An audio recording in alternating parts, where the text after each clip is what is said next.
से, मान सम्मान से, अधिकार से और जो ह्यूमन राइट्स हैं उनके साथ अगर जीना है तो। और अगर ये सारी चीजें नहीं चाहिए तो फिर कोई सा दिन याद रखें, कोई सा ना रखें, कोई फर्क नहीं पड़ता। दुनिया में जितने भी लोग हैं, जितने भी जानवर हैं, जितने भी जीव हैं, जितनी भी प्राकृतिक चीजें हैं, वो सभी इकट्ठे होते हैं, सभी बार बार साथ बैठते हैं, सन्निपात बहुल करते हैं, इसलिए जिंदा हैं। जिन लोगों ने सन्निपात बहुल नहीं सीखा वो खत्म हो गए, उनके सिर्फ जीवाश्म रह गए हैं, फॉसिल फ्यूल्स रह गए हैं, हड्डियां वड्डियां कहीं मिल जाती हैं। साइंटिस्ट बताते हैं कि ऐसा जीव पहले था, मर गया, अब ऐसा जीव नहीं है। वैसे ही ये नस्लें और जो कबीले हैं वो सारे खत्म हो जाएंगे अगर सन्निपात बाहुल नहीं किया। सन्निपात बहुल ही वो मंत्र है, वो सूत्र है, वो आर्टिकल है, वो अनुच्छेद है जिससे कोई नस्ल, खासतौर से मनुष्य की, बची रहती है, विकसित होती है, सुखी रहती है, आगे बढ़ती है, संरक्षित रहती है। वरना कोई ऐसा मंत्र नहीं है। बाकी सारे काम सन्निपात बहुल के लिए होते हैं। अगर आप दुनिया में देखोगे तो लोगों ने अपने सन्निपात बाहुल के बहुत सारे सिस्टम बनाए हुए हैं। जो नए साथी हैं, नए लोग आए हैं आज, उनको मैं बता दूं, सन्नी माने होता है सन्निकट बैठना। अगर दो व्यक्ति पास पास बैठते हैं तो पुरानी भाषा में और आज के समय भी कहते हैं मेरे सन्निकट बैठ जा, समीप बैठ जा। तो सन्निकट माने होता है समीप, पास पास। और पात माने होता है चर्या, यानी कि वो काम करना, इकट्ठा करना, पास पास बैठना, इकट्ठा करना। और बहुल माने होता है अधिकतर लोग, बहुत लोग। तो बहुत सारे लोग जब पास पास बैठते हैं, उस चर्या को, उस आचरण को, उस क्रिया को बोलते हैं सन्निपात बहुल। और ये हमारा ही शब्द है और ये हमारी ही क्रिया है और हमने ही ये पैदा की और हमने इसको मेंटेन किया। इसीलिए पुराने भारत से लेके आज तक कोई व्यक्ति आपको यह नहीं बता सकता कि शनिचर्या है क्या। आपकी शनिचर्या को लोगों ने डिफेम किया, आपके मन में डर भर दिया कि शनिवार बहुत बेकार का और मनुष्य दिन होता है। शनिवार को लोहा, सत्थक दंड, शस्त्र, भाला, बंदूक लेके, लोहा लेके नहीं चलना चाहिए। शनिवार को लोहा नहीं खरीदना चाहिए और शनिवार को आपको कुछ ना कुछ देना भी चाहिए। पर कोई ये नहीं बताता कि ऐसा क्यों हुआ और कब से हुआ और क्यों शनिवार ही मनुष्य दिन है। और क्या शनिवार जो मनुष्य दिन है क्या पूरे देश के लिए है, पूरे देश के लोगों के लिए है, या सिर्फ उस मान्यता के लिए है जिस मान्यता को लोग आजकल कहते हैं कि ये मान्यता उनकी अलग नाम से है, हालांकि वो नाम कहीं है नहीं। क्या ये सन्निपात बाहुल मुस्लिम लोगों के लिए भी है? क्या ये सन्निपात बाहुल इंग्लिश लोगों के लिए भी है? क्या ये सन्निपात बाहुल जो मनूस है, जो अशुभ है, क्या ये फ्रेंच लोगों के लिए भी है? क्या ऑस्ट्रेलियन लोगों के लिए भी है? क्या जानवरों के लिए भी है? तो आप उत्तर पाओगे नहीं। वहां कोई जानता भी नहीं, वहां कोई जिक्र भी नहीं है। तो सन्निपात बाहुल यहीं क्यों मनहूस हुआ, इस पे कोई खोज करता नहीं। और मजेदार बात यह है कि जिनके लिए ये मनहूस है वो भी मस्त होकर इसको मानते हैं कि शनिचर्या, शनिचर्या, शनिदेव मनहूस है। पर क्यों है, किसने किया, कैसे किया, इसकी कोई किताब, इसका कोई वर्णन, इसका कोई जिक्र, इसकी कोई कहानी ढूंढोगे तो भी नहीं मिलेगी, क्योंकि हवा में है। और अगर ढूंढोगे तो पाओगे कि हमारा पुराना सिस्टम है जो हमारे लिए बहुत ज्यादा ग्लोरीफाई था, बहुत चमकदार था, बहुत आलीशान था, बहुत गौरव वाला था, बहुत गौरव वाला था, बहुत विक्टोरियस था। क्यों? क्योंकि हम लोग इकट्ठे होते थे, अपना खाना साथ लाकर, अपनी चादर, अपनी दरी, अपना बिछावन साथ लाकर, अपनी जो भोजन की जो सामग्री, अपना सत्तक दंड, अपना अंगोछा साथ लाकर, अपने भाई बहनों से मिलने के लिए 7वें दिन हम पूरे देश में जहां जहां हमारा संघ चलता था, गण संघ था, गण परिषद था, वहां वहां सब जगह ये प्रक्रिया थी। और हम अपने दुख दर्द बांटा करते थे और हम बात करते थे फ्यूचर में कहाँ समस्या है, कहाँ नहीं है, कौन हमको परेशान करता है, कहाँ जानवर है, कैसा जानवर है, कौन व्यक्ति है। आपस में इकट्ठे होते थे, यूनिटी होती थी और पूरे हफ्ते के दुख दर्द दूर हो जाते थे और अपनी ताकत वापस लेके फिर निकलते थे। उस दिन कोई हमसे बोलता नहीं था, उस दिन किसी की हिम्मत नहीं जो हमारी तरफ देख ले। उस दिन हम समूह में होते थे, उस दिन हमारा कोई काम नहीं होता था सिवाय इसके कि हमें अपने परिवार से मिलना है। और उसी को सन्नीपात बहुल बोला करते थे। सारे जितने भी लोग हैं पुराने जो पाली जानते हैं या जो डॉक्टर अंबेडकर के कहने से बुद्धिस्ट हो गए या बुद्ध धर्म की बातें करते हैं, सबको पता है कि सन्नीचर्या सन्नीपात बाहुल शब्द है, और क्या सन्नीपात बाहुल होता था और क्या जो सम्यक सम्मा संबुद्ध हैं उन्होंने बताया। पर ऐसे ले जाते हैं जैसे कुछ है ही नहीं। इतनी ऐतिहासिक चीजें हैं, उनका उपयोग नहीं करते। बस कहानी सुनी, कहानी बनाई, भाषण बताया, और भाषण में जरा दमदार तरीके से बता के और वाहवाही लूटी और तालियां ली और अपने घर चले गए, काम खत्म हो गया। पर सन्नीपात बाहुल है क्या, इसको कोई करने को तैयार नहीं, सिवाय समन संघ के। समन संघ हर शनिवार को कहता है, आज हमारा एनआरआई डे भी है, क्योंकि हमारा सन्नीपात बाहुल है तो हम एनआरआई को भी साथ रखते हैं, उनको अकेला नहीं छोड़ते। और वो वैसे बहुत मजबूत कंडीशन में अब होते जा रहे हैं, क्योंकि सारे समर संघी होते जा रहे हैं।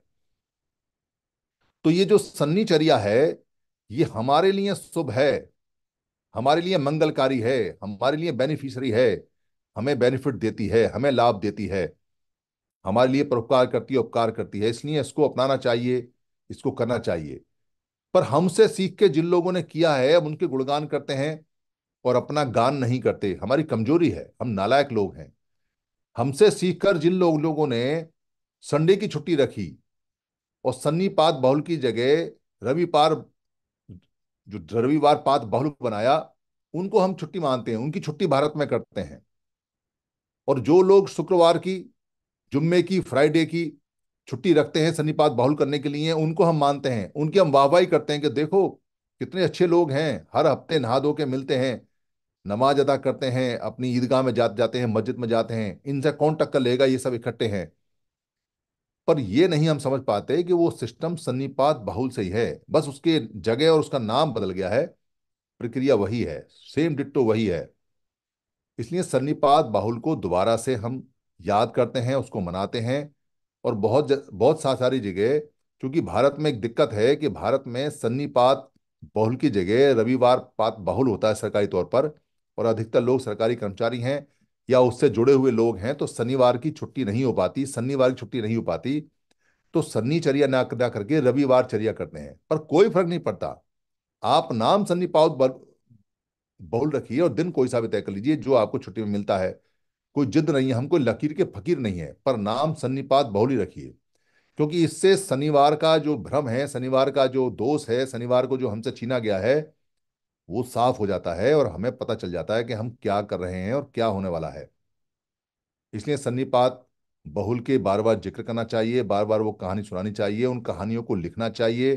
टूटे फटे शब्दों में लिखें, जैसे भी लिखें, इंग्लिश में लिखें, हिंदी में लिखें, कन्नड़ में लिखें, तमिल में लिखें, उड़िया में लिखें, और पूरे देश में इसको फैलाते रहें।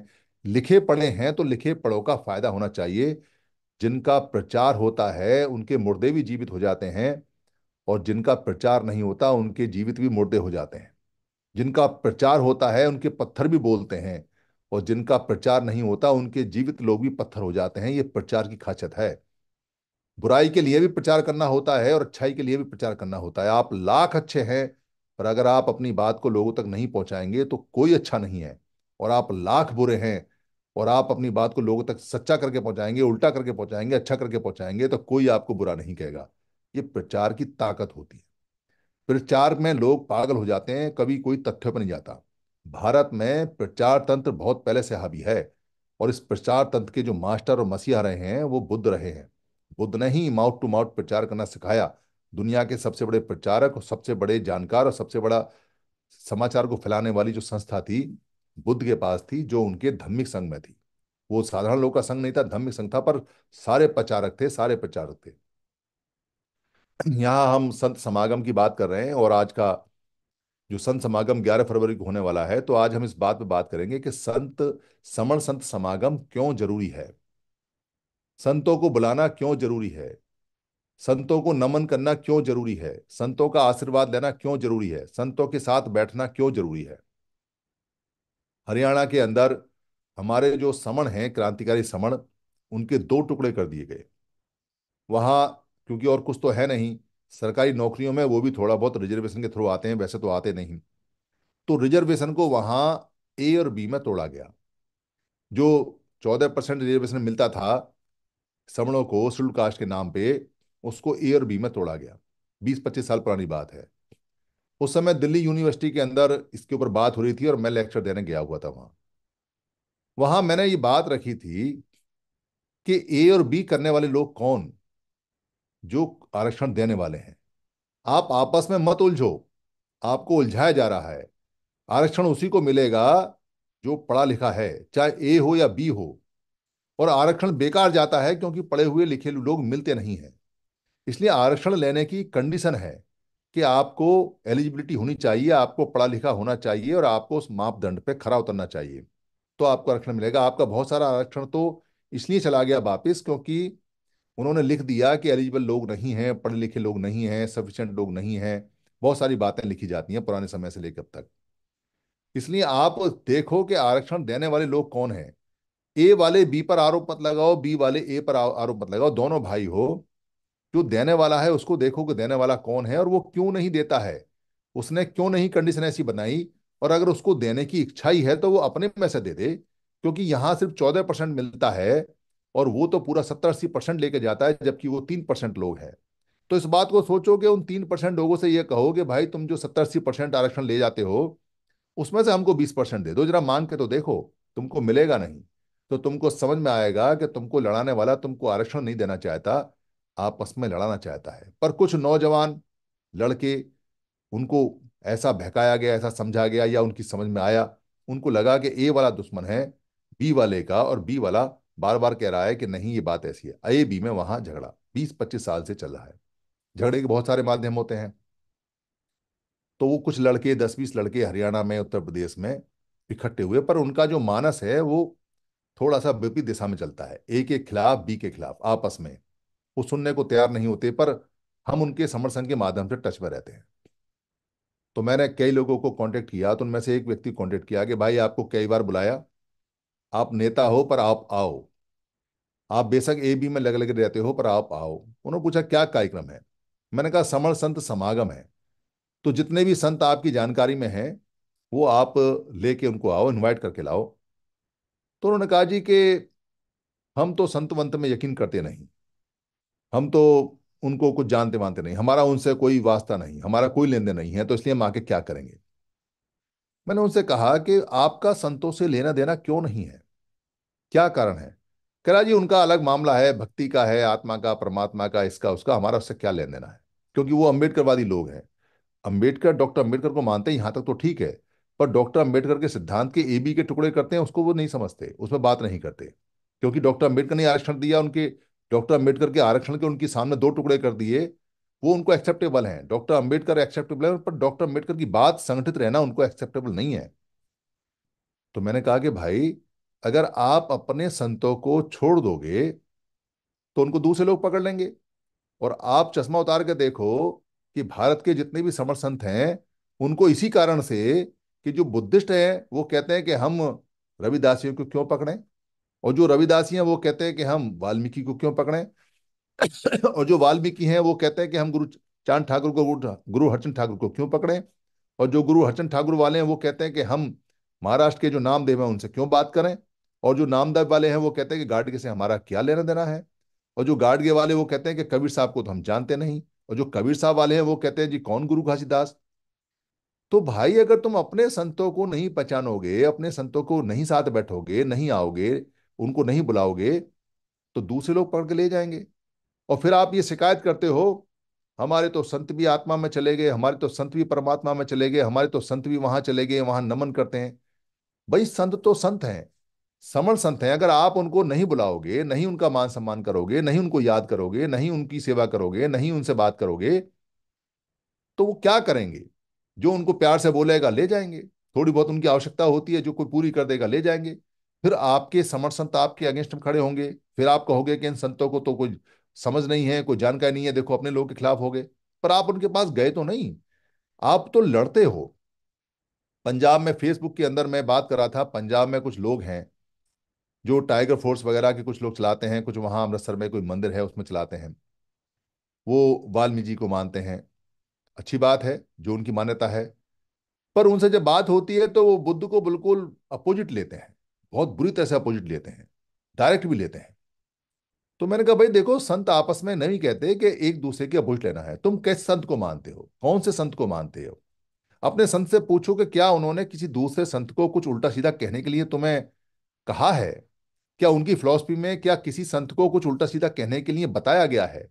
या जो आपको सिखाया गया है या उनकी जो वाणी है उसमें किसी संत को अबे तबे कहने की कुछ बात है? क्या ऐसा लिखा हुआ है कि आप अपने संत की बात के बजाय उन संतों से कुछ लड़ो धड़ो, कुछ बात करो? तो वो जवाब नहीं देते, क्योंकि संतों को पॉलिटिकल बना दिया गया है। संतों को संत वाणी के बजाय लोगों ने समूह इकट्ठा करने का माध्यम बना लिया है, टूल बना लिया है। और संतों की हालत बहुत ज्यादा खराब है। तो संत ठहरे, आधे अधूरे हो सकते हैं। कोई संत पूरा हो सकता है, कोई संत शुरुआत कर सकता है, ये समय का फेर है। पर हम ये कहने के लिए क्या क्यों जाएं कि क्या संत कैसे है? अगर किसी ने संत का नाम ले लिया और कोई डेरे में, किसी बाबा में, किसी आश्रम में, किसी मठ में है और समण है, तो समण तो है, हमारा पहला नियम है केवल समण। हमको केवल समण देखना है। वो आपसे संत मांगने नहीं आ रहा है। आपकी इच्छाएं कुछ देना चाहे दे दें, आपकी इच्छाएं ना देना चाहे दें, पर आपको बात करने में क्या जाता है? मैंने उनसे कहा कि भाई इनको छोड़ोगे तो फिर लाओगे किसको, पकड़ोगे किसको? सारे संतों को अगर छोड़ोगे, सारे संतों को अगर अलग अलग करोगे, तो तुम्हारे तो सारे लोग चले जाएंगे। इन संतों के पीछे इतने सारे लोग हैं जो प्यार के प्यासे हैं, जो करुण और जो भक्ति की बात समझते हैं। उनको आपकी जो तर्क वाली बात समझ में नहीं आती। तो आप उनके साथ बैठोगे नहीं तो उनको समझोगे कैसे? और दूसरे लोग कैसे चले जाते हैं उनके डेरे में, कैसे चले जाते हैं उनके आश्रम में, और कैसे जाके वहां कहते हैं कि हम यहाँ एक कमरा बनवाएंगे, और भाषण भी दे जाते हैं और वो सुनते भी हैं। उनको संत कैसे सर आंखों पे बिठाते हैं? क्योंकि आप नहीं जाते, क्योंकि आप अपने संतों में भेदभाव रखते हैं, क्योंकि आप डॉक्टर अंबेडकर को आधा पढ़ते हैं, क्योंकि आप बुद्ध को नहीं समझे हैं, क्योंकि आप गाडगे को नहीं जानते हैं, क्योंकि आप गुरु घासीदास जी को नहीं जानते हैं, क्योंकि आप पेरियार को नहीं जानते, क्योंकि आप कबीर साहब को नहीं जानते, क्योंकि आप गुरु रविदास जी को नहीं जानते हैं, क्योंकि आप प्यार की भाषा और वाणी को नहीं समझते हैं। इसलिए वो लोग मौके का फायदा उठाते हैं और आपकी आंखों के सामने से आपके संतों का समागम लगाते हैं। उनको सरोपा पहनाते हैं, उनको चादर पहनाते हैं, उनको मान सम्मान करते हैं, उनको गुरुजी कहते हैं। और उसका फायदा ये होता है कि गुरुजी, क्योंकि मान सम्मान मिला है तो आंखें झुक जाती हैं, और जब मौका पड़ता है तो वो उनका विरोध नहीं कर पाते। उनका सपोर्ट करें ना करें वो अलग बात है, पर उनका विरोध नहीं कर पाते। बस उनको यही चाहिए कि कोई भी गुरु है, सपोर्ट करे ना करे पर विरोध ना करे। और आप सीधे सीधे उनसे विरोध ले रहे हो, जबकि वो अपने समर्थन थे। आप जाके बैठ भी जाओगे, आप जाके उन्हें बैठा भी लोगे, आप जाके उनसे पूछ भी लोगे बाबा क्या हाल चाल है। और आपके तो सारे संतों ने ये आदेश दिया हुआ है कि आपके अपने बुजुर्गों की इज्जत करनी है, बुजुर्गों को पूछना है। वो कौन सा एफडी करवा रहे हैं आपसे, वो कौन सा आपसे कोई प्रवचन करवा रहे हैं? आप उनकी बात मानो या ना मानो, ये आपकी मर्जी है। कोई जबरदस्ती नहीं है, कोई वो आपको बहुत ज्यादा फोर्स नहीं कर रहे हैं। पर समण होने के नाते उनको छोड़ने का क्या औचित्य है? कहाँ क्यों छोड़ते हो, क्या कारण है? ये बात मैंने उनसे कही। उन्होंने कहा हाँ जी आप ठीक कह रहे हैं, बात चूंकि ठीक है तो समझ में आती है। कारण कोई दे नहीं सकता कि आप छोड़ के क्यों बैठे हो। आप खुलेआम, जितने भी यहाँ अभी 237 लोग हैं, 237 समर संगी हैं, वो सारे के सारे जाएं फील्ड में।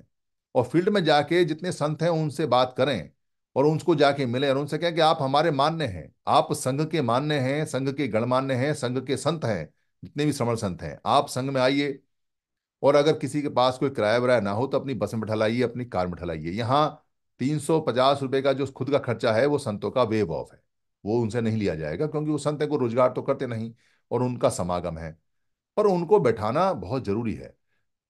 संघ अपने किसी भी व्यक्ति को कभी भी नहीं छोड़ता, चाहे वो कुछ भी है, अगर वो समण है तो। ये संघ की खास बात होती है। उस लड़के ने कहा कि जी हमारा क्या मतलब है, कह दिया, क्योंकि वो नेतागिरी करते हैं, पार्टी पॉलिटिक्स करते हैं, राजनीति करते हैं, छोड़ सकते हैं। पर संघ मजबूर है। संघ की कमिटमेंट है कि संघ अपने किसी छोटे बच्चे को नहीं छोड़ेगा, किसी संत को नहीं छोड़ेगा, किसी मजदूर को नहीं छोड़ेगा, और किसी बहुत बड़े अफसर को भी नहीं छोड़ेगा, और बहुत बड़े आदमी को नहीं छोड़ेगा, चाहे भले वो आए या ना आए। पर सारे संगी हैं। और संघ तो ये भी कहता है कि सारे लोगों को इकट्ठा होना पड़ेगा, चाहे कोई कुछ भी है। और अगर इकट्ठा नहीं होते हैं तो बता दें कि बिना इकट्ठे हुए क्या करने वाले हो और क्या करोगे। और बता दो हमें कि बिना इकट्ठे हुए क्या कोई मंजिल मिलने वाली है। और बता दो हमको कि कोई व्यक्ति ऐसा है भारत में जिसके पीछे हम चलें और गारंटी हो कि वो हमें हमारे अधिकार दिला देगा। एक व्यक्ति ऐसा नहीं है। अगर एक व्यक्ति ऐसा हो तो हम तो उसके पैर धो के पिए, हम तो उसको सलाम करें, संग उसका। पर व्यक्ति कभी ऐसा नहीं कर सकता। व्यक्तियों के साथ एक समस्या होती है कि व्यक्ति कब मर जाए, कब भाग जाए, कब बिक जाए, कब अपने परिवार को उत्तराधिकारी बना दे, कब उसके टुकड़े कर दे, कब उसका पैसा खा जाए, कब उसकी जमीन खा जाए, कब उसका जायदाद खा जाए, कब कोर्ट कचहरी हो जाए, कब कहीं किसी राजनीतिक पार्टी में चला जाए, कब कहीं अपना बयान बदल ले, कब कहीं अपना बयान दबा दे, कब कहीं मौका छोड़ के भाग जाए, कब कहीं आंदोलन को निकल के भाग जाए, कब झूठ बोल दे, कब उसको पैरालिसिस हो जाए, कब वो बीमार हो जाए, कब वो दुबक जाए, कब उसकी मेमोरी फ्लॉप हो जाए, कब उस पर कोई आरोप लग जाए, कब वो जेल में चला जाए, कब ये झूठा सच्चा आरोप केस बन जाए। व्यक्ति के साथ कुछ भी हो सकता है। एक्सीडेंट हो सकता है, जहाज फट सकता है, हेलीकॉप्टर में गिर सकता है, कार में टकरा सकता है, मर सकता है, फांसी लगा, कुछ भी हो सकता है व्यक्ति के साथ। इसलिए संघ व्यक्तियों में विश्वास नहीं करते, संघ संघ में विश्वास करते हैं, क्योंकि 10 20 50 व्यक्ति आओ जाओ मर जाओ, कोई फर्क नहीं पड़ता, कोई फर्क नहीं पड़ता।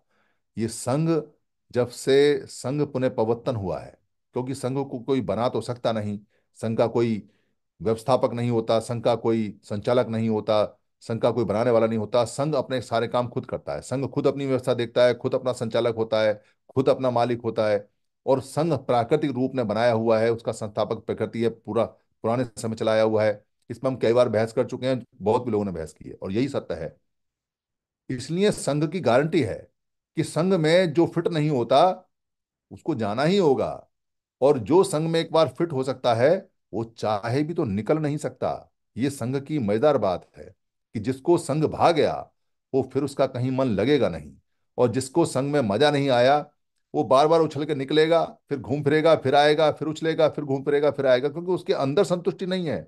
उसको कहीं नेता बनना होगा, कहीं उसको चंदा चाहिए होगा, कहीं उसको पद चाहिए होगा, कहीं पोस्ट चाहिएगी, कहीं माला चाहिए, कहीं मंच चाहिए, कहीं मैं मेरा, कहीं अहम होगा, कहीं वहम होगा, कहीं कहीं वो राजनीति में जाना चाहेगा, कहीं उसको कहीं कुछ ना कुछ ऐसा लगेगा कि यहाँ से लोगों को ले जाए, कहीं वो प्रसिद्धि के लिए आएगा, बहुत सारी बातें हैं।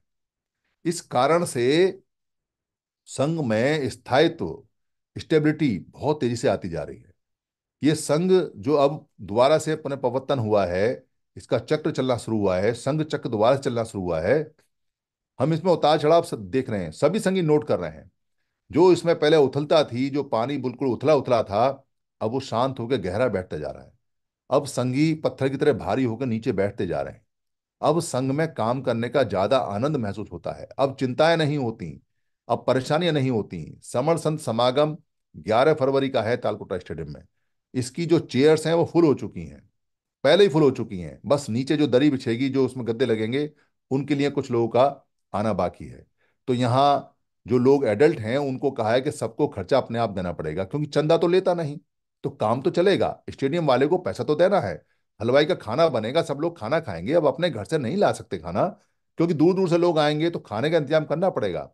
तो वहां टेंट का, दरी का, लाइट का, साउंड का, इसका उसका 50 खर्चे, 50 बातें होती हैं, इमरजेंसी का भी कोई खर्चा होता है। तो खर्च कहाँ से आएगा? तो कोई व्यक्ति एक क्यों उठाए और हम किसी के आगे हाथ फैला के चंदा क्यों लें? फिर तो उसका हो जाएगा। तो सब अपने खर्चे से आएंगे, सब अपना खाना खाएंगे, और उस खाने का एक पैसा फिक्स किया गया, 350 रुपये वहां जो देगा वो एडल्ट देगा, 23 साल से बड़ा व्यक्ति, महिला या नर या नारी। और 23 साल से 10 साल तक का बच्चा अपना आधा देगा खर्चा, क्योंकि यंग है, अभी सीख रहा है, तो उसको आधा रिडक्शन है, छूट है उसकी, 175 रुपये देगा। और जो बच्चा 10 साल से छोटा है, वो संघ का बच्चा है, क्योंकि उसका आना बहुत जरूरी है, और वो हंसता खेलता है, तो उसको 25 रुपए से उसकी गली के डोरी के, बस ताकि स्वाभिमान जिंदा रहे। अपने पैसे से आया, अपने खर्चे से आया। पर सबकी हालत ऐसी नहीं है कि आने जाने का खर्चा भी दे सकें और वहां 350 भी दे सकें। तो संघ ने एक नियम बनाया, जिसको सेपरेशन का नियम बोलते हैं। क्या नियम है?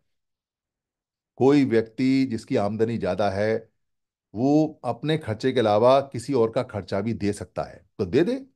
अपने भाई की अगर मदद करता है तो दे दे, पर एहसान नहीं। पर पता नहीं चलना चाहिए उसको कि दूसरा व्यक्ति के का खर्चा किसने दिया है, फिर तो घमंड आ जाएगा। फिर तो जो सहायता है वो सहायता ना हो के एहसान हो जाएगा। इसलिए सेपरेशन में जो व्यक्ति देते हैं वो चुपचाप देते हैं कि मैं 10 व्यक्ति के पैसे और दे रहा हूं, मैं 4 व्यक्ति के पैसे और दे रहा हूं। ये संघ को ही पता होता है। और जो व्यक्ति ऐसे हैं जो अपना खर्चा नहीं दे सकते हैं, वो बता देते हैं, उनकी लिस्ट आ जाती है, फोन नंबर आ जाता है कि हम आ जाएंगे अपने खर्चे से, पर पैसा नहीं दे पाएंगे। तो सेपरेशन का उनको एडजस्ट हो जाता है, पर किसी को बताते नहीं, किसी को कहते नहीं। मान स्वाभिमान जितना भी है, संघ में पैसे तो आने जाने हैं, पर हर व्यक्ति का मान सम्मान संघ में उच्च रहना चाहिए, गरिमा रहनी चाहिए उसकी, क्योंकि वो संघी है। तो इसलिए सबको लेके आइए। कोई व्यक्ति अपना खर्चा नहीं भी दे सकता है तो चुपचाप उसका फोन नंबर और नाम लिख के संघ को दे दीजिए कि ये हमारे 4 आदमी हैं, ये हमारे 10 आदमी हैं, ये हमारे 10 बच्चे हैं जो खर्चा नहीं दे सकते हैं। नाम और फोन नंबर देना इसलिए जरूरी है, पता है, क्योंकि यहाँ कोई गड़बड़ ना हो जाए। कहीं ऐसा ना हो कि कुछ लोग पैसे ले लें लोगों से और चंदे का काम शुरू हो जाए कि लाओ 350 रुपये दो, और यहाँ के कह दें वो फलाना आदमी तो अपना खर्चा नहीं दे पा रहा है इसलिए उसका फ्री कर दो, और खुद पैसा लेके चला जाए। तो आदमी, पैसा चला जाए कोई बात नहीं, पर आदमी के मन में लालच आ गया तो आदमी चला जाएगा, बिगड़ जाएगा। पुराने संगठनों में सबसे बड़ी बात यही हुई कि जिन लोगों ने बड़ी ईमानदारी के साथ चंदा इकट्ठा किया, चंदा हाथ में आने के बाद, कैश हाथ में आने के बाद मन बदल गए, और मन बदलने से पैसा जमा नहीं हो पाया, और जब पैसा जमा नहीं हो पाया तो खर्च हो गया, क्योंकि ज्यादा आमदनी तो होती नहीं। जो लोग काम करते हैं कई बार बेरोजगार भी होते हैं, और जो एक बार खर्चा हो गया तो लाए कहाँ से वापस, वापस करने की इच्छा है पर करे कहाँ से, है नहीं, मजबूर हो गया। तो मजबूरी में बेईमान हो गया। बेईमान हो गया कोई दिक्कत नहीं, पर बेईमान के साथ साथ में कार्यकर्ता चला गया, संघ का नुकसान हो गया, संगठन का नुकसान हो गया। वो नुकसान ना हो पाए इसलिए हिसाब होता है यहाँ कि इतने लोग सेपरेशन में हैं, इतने लोगों ने अपना खर्चा दिया, इतना नहीं दिया। पैसा आना नहीं आना संघ के लिए कोई भारी बात नहीं है। संघ पैसे में नहीं जाता, संघ आदमियों में जाता है, संघियों में जाता है, महिलाओं बच्चों में जाता है कि हमारे महिला बच्चे सारे के सारे इकट्ठे होने चाहिए, सारे के सारे आने चाहिए। पैसा हमारे लिए प्रायोरिटी नहीं है। पैसा अगर हमारे लिए प्रायोरिटी होता तो संघ का जो नियम है कि चंदा कभी नहीं दूसरा, ये बनता ही नहीं, और अब तक रसीद बुकें छप जाती और करोड़ रुपया इकट्ठा हो जाता। ताल कटोरा स्टेडियम में खर्चे के लिए मैंने देखा है, अब से 15-15 साल पहले लोगों ने 30-40-40 लाख रुपए इकट्ठे किए हैं और जेबों में लेके भाग गए। और ताल कटोरा स्टेडियम का जो खर्चा है वो हम 4 साढ़े 4 बजे सब बताएंगे वहां पर कि कितना खर्चा है कितना नहीं, कितनी बुकिंग का खर्चा है कितना नहीं। तो आपके जान के ताज्जुब होगा कि लोगों को कितना लूटा गया है संगठनों के नाम पे, संगठनों के नाम पे। क्योंकि आज बहुत कम में काम चल जाता है और लोगों को बढ़ा चढ़ा के इतना पैसा इकट्ठा कर जाते हैं। लोगों ने धंधा बना रखा है, 40-40 50-50 लाख रुपया कार्यक्रम के नाम से इकट्ठा करते हैं और फिर जेब बना के ले जाते हैं। इसीलिए हम आगे नहीं बढ़ते, इसीलिए दिक्कत आती है। ये दिक्कत इसलिए हमने महसूस की क्योंकि जितने भी काम करने वाले हैं, जितने भी संगठनों में काम करने वाले लोग हैं, चाहे सामाजिक है, चाहे राजनीतिक है, चाहे सरकारी कर्मचारियों का है, चाहे लड़कों का दल बल का है, चाहे कोई समता सैनिक दल बल टाइगर वाइगर का है, चाहे वो आर्थिक का है, चाहे वो राजनीतिक है, चाहे वो धार्मिक है, चाहे वो संतों का है, जितने भी तरह के लोग हैं जो इकट्ठा होकर काम करते हैं, वो सारे के सारे लोग जितने भी काम करते हैं ना तो कभी हिसाब दे पाते हैं, ना कभी वो हिसाब देते हैं। उनके संगठनों के टुकड़े होते जाते हैं और वो कभी इस बात की चिंतन नहीं करते, इस बात का कभी आप जिक्र नहीं करते, समीक्षा नहीं करते कि हमारे काम करने से परिणाम उल्टे आ रहे हैं या सीधे आ रहे हैं, हमारे अधिकार और जा रहे हैं या नहीं जा रहे हैं। वो टूट जाते हैं, हर बार उनमें झगड़ा हो जाता है, चंदा पे, पोजीशन पे, पद पे, माइक पे, मंच पे, माला पे, पैसे पे, और उसमें जो भी बहुत सारी बीमारियां हैं उनके टुकड़े हो जाते हैं, और वो आम लोगों को यानी हमारे जैसे लोगों को कभी नहीं बताते। हालत ये हो गई कि हमारे सारे के सारे अधिकार चले गए, और अधिकार जाने से अब हम बिल्कुल सड़क पर आ गए जहां से हमें बाबा साहब ने उठाया था, बल्कि उससे भी नीचे चले गए। अब हालत बहुत ज्यादा खराब है। बहुत सारे लोग हैं इस बात को समझते नहीं, पर हमें समझाना पड़ता है, बताना पड़ता है। अभी डॉक्टर रितु सिंह का 19 तारीख को यहाँ दिल्ली के अंदर कॉल आई, महिला हैं, कॉल आई उनकी कि वो रोने लगी कि मैं यहाँ खतरे में हूँ, मेरा पूरा समाज आए, ये आए वो आए। लड़के लग गए, लड़कों ने वहाँ कॉल की, कुछ लोग वहाँ आए गए, किसी ने टेंट अलग लगाया, किसी ने अलग भाषण दिया, किसी ने अलग दिया। लोग वहाँ माइक पे बात करने पे लड़ रहे थे, झगड़ रहे थे। हमसे किसी ने कहा आप नहीं जाए, आप नहीं जाते, आप नहीं गए। तो हमने कहा भाई हम नहीं गए तो हमने जाके डॉक्टर रितु सिंह की मदद ही की है। तो वो कहने लगे जी ये कैसी बात हो गई कि संघ नहीं गया वहां पे और फिर भी डॉक्टर रितु सिंह की मदद हो गई, ये कैसी बात है, ये समझाइए। तो मैंने समझाया उनको कि भाई मुझे एक बात बताओ, जो प्रदर्शन आपने किया उसमें कितने संगठन आए? कह रहे जी उसमें दो तो भीम आर्मी के संगठन आए थे, एक उसमें बीएसपी का टेंट लगा था, एक उसमें फलाने टीचर्स का था, एक फलाने का था, एक फलाने का था, एक फलाने का था, और बहुत सारे संगठनों के लोग थे। तो मैंने कहा अच्छा, सारे संगठनों के जो लोग आए थे, क्या उन्होंने ये कहा कि आज से हम सारे एक हैं? कह रहा जी ऐसा तो कुछ नहीं कहा। क्या उन्होंने ये कहा कि जी हम सारे संगठन इकट्ठे हैं, बस एक ही व्यक्ति बोलेगा और जो बोलेगा हम उसकी बात मानेंगे? क्या ऐसा हुआ? कह रहा जी नहीं हुआ। क्या वहां पर एक कमान बनी, एक बात बनी? क्या ऐसा बना कि सारे लोग शांति से बैठ गए हों, चुपचाप बैठ गए हों, और एक व्यक्ति ने ये कहा होगा कि यही कमांड करे और यही बोलेगा कि नारा क्या होना? क्या कह रहा जी वहां तो सारे नारे अलग अलग लगा रहे थे। क्या ऐसा हुआ कि सारे लोग लाइन लगा के बैठे हों, एक साथ आराम से डिसिप्लिन दिखाया हो, शो किया हो कि हम पूरी तन्मयता से इतनी ठंड में आराम से बैठे हुए हैं, और जब तक एक कमान और एक कमांड से हमें बात नहीं आएगी हम हिलेंगे भी नहीं? कह रहे जी ऐसा तो कुछ नहीं हुआ। वहां तो बलकन माइक पर जो यूट्यूबर थे वहां बोलने की जिद हो रही थी, बोलने का झगड़ा हो रहा था, मैं बताऊं मैं बताऊं मैं बताऊं। तो मैंने उनसे कहा भाई मेरे, आप मेरे को एक बात बताओ, क्या वहां गवर्नमेंट ऑफ इंडिया के आदमी नहीं थे? क्या यूनिवर्सिटी के आदमी नहीं थे जो ये बात सुनने थे? कह रहे जी पुलिस वाले भी थे और भी होंगे, वीडियो रिकॉर्डिंग भी हो रही थी। तो वो जो लोग एनालिसिस करेंगे, जिन लोगों से आप डिमांड कर रहे हो, जो गवर्नमेंट ऑफ इंडिया है, जो यूनिवर्सिटी है, क्या एनालिसिस करेंगे कि वहां पर ये संगठन संगठन आए, सारे संगठन अलग अलग थे, भीम आर्मी के भी दो टुकड़े थे, राजनीतिक पार्टियां भी अलग अलग थीं, धार्मिक लोग भी अलग अलग थे, लड़कों के दलबल भी अलग थे, बोलने के लिए झगड़ा हो रहा था, एक मंच नहीं थी, एक कमांड नहीं थी, डिसिप्लिन नहीं था, शांति से नहीं बैठे, कोई किसी की बात नहीं सुन रहा था। तो इससे वो लोग क्या सोचेंगे? बताओ मेरे को, क्या सोचेंगे? वो ये सोचेंगे कि ये संगठन है, या ये सोचेंगे कि ये यहां सब मौका प्रस्त लोग हैं? क्या क्या मैसेज लेके जाओगे? क्या सरकार को ये पता नहीं चलेगा कि ये कितने टुकड़ों में टूटे हुए आए और कितने टुकड़ों में टूट के चले गए? वो सीरियस हो गया, कह रहा जी ये हमने नहीं सोचा। भाई जितने भी भारत के अंदर जितने भी प्रदर्शन हो रहे हैं, हर बार बता के आते हो आप गवर्नमेंट ऑफ इंडिया को कि हम टूटे फटे लोग हैं, हम अलग अलग हैं, हम इनडिसिप्लिन में हैं, हमको अनुशासन नहीं आता, हम शांत नहीं बैठ सकते। कह रहा जी ये बात मैंने समझी नहीं। तो मैंने कहा मैं एक उदाहरण बताता हूँ आपको। सरकारी कर्मचारियों का एक कार्यक्रम तालकटोरा स्टेडियम में हो रहा था, और मैं उसमें सेकंड लीड में संचालन कर रहा था। मुझसे रिक्वेस्ट की गई कि आप संचालन करें, मैं अच्छा कर लेता हूं, इसलिए मुझे रखा गया। उन्होंने मुझसे कहा कि हमारा जो ये ऑफिस है, उस ऑफिस का एक अधिकारी आया हुआ है जो वमन है, ये हमारी सुनता नहीं है। आप कुछ ऐसा बोलो इसको कैड़ा करके कि ये यहां से डर के और घबरा के जाए। तो मैंने कहा आप चिंता ना करो, हम ऐसा बोलेंगे कि ये आज के बाद में पसीना पसीना हो जाएगा और आपके सारे काम करेगा। तो हमने उस अधिकारी का नाम लेके कहा कि ये हमारे अधिकारी हैं, बहुत बड़े अधिकारी हैं, और ये बहुत अच्छे व्यक्ति हैं। और सारे लोग खड़े होकर 1 मिनट ताली बजाएं इनके लिए। उनके लिए 1 मिनट ताली बजी।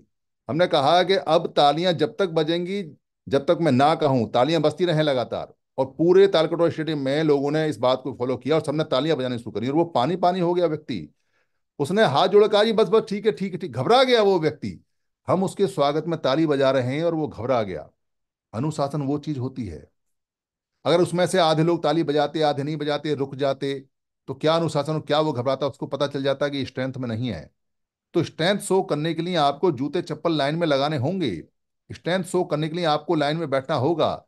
स्ट्रेंथ शो करने के लिए जो एक कमांड मिलती है उसमें बैठना होगा।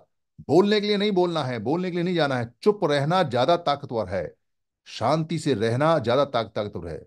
जहां 50 लोग खड़े होते हैं और वो गुमसुम हो जाते हैं, तो ये तूफान के आने का संकेत होता है कि ये लोग जब एक कमांड पे और एक बात पर चुप हो सकते हैं और मुंह नहीं खोलते हैं, अगर इनको मुंह खोलने के लिए कह दिया जाएगा तो ये क्या कर सकते हैं? ये मूक की ताकत होती है, ये साइलेंस की पावर होती है। Power of silence, power of voice चिल्लाने से ज्यादा ताकतवर होती है। मंच पे माइक पे आप दहाड़ोगे, और अगर सबको शांत होने के लिए बोल दोगे, मौन करने के लिए, तो मौन वाला ज्यादा असर करता है, क्योंकि वो डिसिप्लिन में है। इसीलिए इसीलिए हम नहीं गए वहां। तो उन्होंने कहा जी आप बिल्कुल ठीक करें, जब तक हम एक ना हो जाएं हमको जाना नहीं चाहिए। तो मैंने उनसे कहा कि भाई जब तुम एक हो जाओगे तो जाने की जरूरत भी नहीं पड़ेगी। रितु सिंह के, डॉक्टर रितु सिंह के जितने भी ग्रीवेंसेस हैं वो सॉल्व होकर उनके घर आ जाएंगे। घर आ जाएंगे और फिर दोबारा किसी के साथ होंगे भी नहीं। तुम इकट्ठे तो हो, तुम पढ़े लिखे लोग हो, यूनिवर्सिटी में जा रहे हो, भारत की टॉप यूनिवर्सिटी के गेट पर खड़े हुए धरना दे रहे हो, तुमको पता नहीं है कि क्या करना क्या नहीं है? तो भैया दुनिया से सीख लो, उन लोगों से सीख लो जो कामयाब हैं, कहाँ दहाड़ते हैं, शांत बैठे रहते हैं, चुपचाप इकट्ठे रहते हैं, डिसिप्लिन में रहते हैं। एक कॉल आती है और सारे इकट्ठे हो जाते हैं। हमारी तरह नहीं है 500 कॉल करनी पड़ती है, 50 लोग आते हैं। हम तो नवाब जादे हैं, नवाब जादे, हमको समझ में नहीं आता क्या डिसिप्लिन क्या नहीं है। इसलिए इसलिए हम इन चीजों को देखते हैं और बताते हैं और समझाते हैं। पर खुशी की बात यह है कि बहुत लोग तेजी से समझ रहे हैं और जान रहे हैं।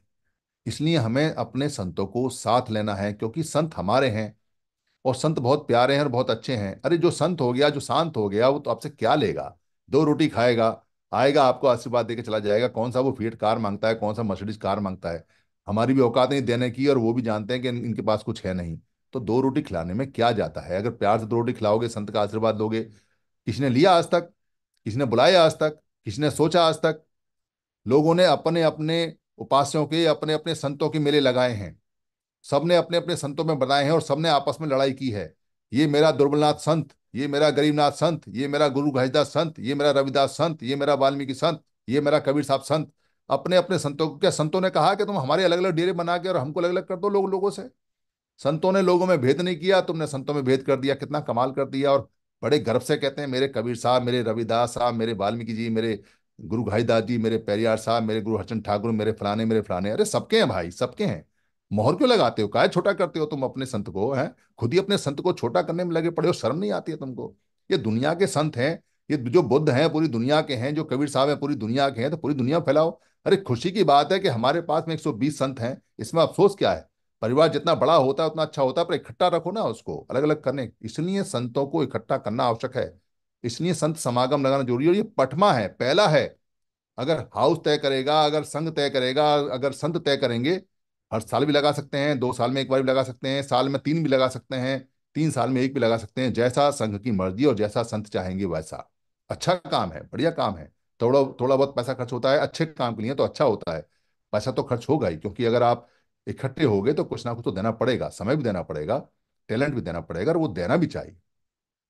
ये सारी बातें बड़ी स्पष्ट स्पष्ट सी हैं, जो हम बार बार बताते हैं, बार बार बताते हैं, और तब तक बताते रहेंगे जब तक जीवित रहेंगे। हमारा काम ही ये है, और कोई हमारे पास काम नहीं। और हमारे पास क्या काम है? अब तो सारे लोगों को ये समझ में आने लगा है कि जब तक इकट्ठे नहीं होंगे, जब तक हम बचेंगे नहीं। अभी मुरादाबाद की संगति हुई, 3 बार से लोग वहां बहस कर रहे हैं। 3 बार से खूब सवाल जवाब करते हैं, खूब सवाल जवाब करते हैं। साफ कह दिया भाई, इस बार आप बहस करते हो हमसे, स्वागत है आपका। क्योंकि आप जब बहस करते हो, आप जब सवाल पूछते हो, तो उससे समर्थन बहुत मजबूत होता है। हमको जवाब देने के लिए अपना दिमाग चलाना पड़ता है। हमको जवाब देने के लिए डिस्कशन करना पड़ता है। हमको जवाब देने के लिए पढ़ना पड़ता है, सोचना पड़ता है। उससे हमारी तरक्की होती है। पर भाई थोड़ा रुको। मैं इसलिए आपको बोला हूं थोड़ा रुकने के लिए, कि आप हमसे ही सारे सवाल पूछ रहे हो। आप में टैलेंट है सवाल पूछने का, आप में पढ़े लिखे हो, आप बुद्धिजीवी हो। तो भाई औरों से करो ना, उनसे करो ना जो सारे अधिकार ले गए हैं। हम आपके साथ हैं। अरे ठोक के उनसे सवाल जवाब करो। संघ आपके पीछे खड़ा हुआ है, अपने बुद्धिजीवियों के पीछे खड़ा हुआ है। अरे हम ही को रगड़ोगे, हम ही को जकड़ोगे, हम ही से करोगे। वहां नहीं करोगे जहां जरूरत है। जिनसे लड़ना चाहिए उनसे नहीं लड़ते हो, जिनसे सवाल करना चाहिए उनसे नहीं करते हो, अपनों से ही करोगे। अरे बहुत कर लिया। जैसे शेर के बच्चे आपस में लड़ते हैं, प्रैक्टिस करते हैं, तो क्या खुद का शिकार कर लेते हैं? अरे शेर के बच्चे आपस में लड़ते हैं, प्रैक्टिस करते हैं, पर अपने लोगों को पंजा नहीं चलाते, घायल नहीं करते। पर जब शेर के बच्चे सीख जाते हैं तो शिकार करते हैं, तो फिर वो अपने पंजों का इस्तेमाल करते हैं, अपने दांतों का, और फिर शिकार को खा जाते हैं।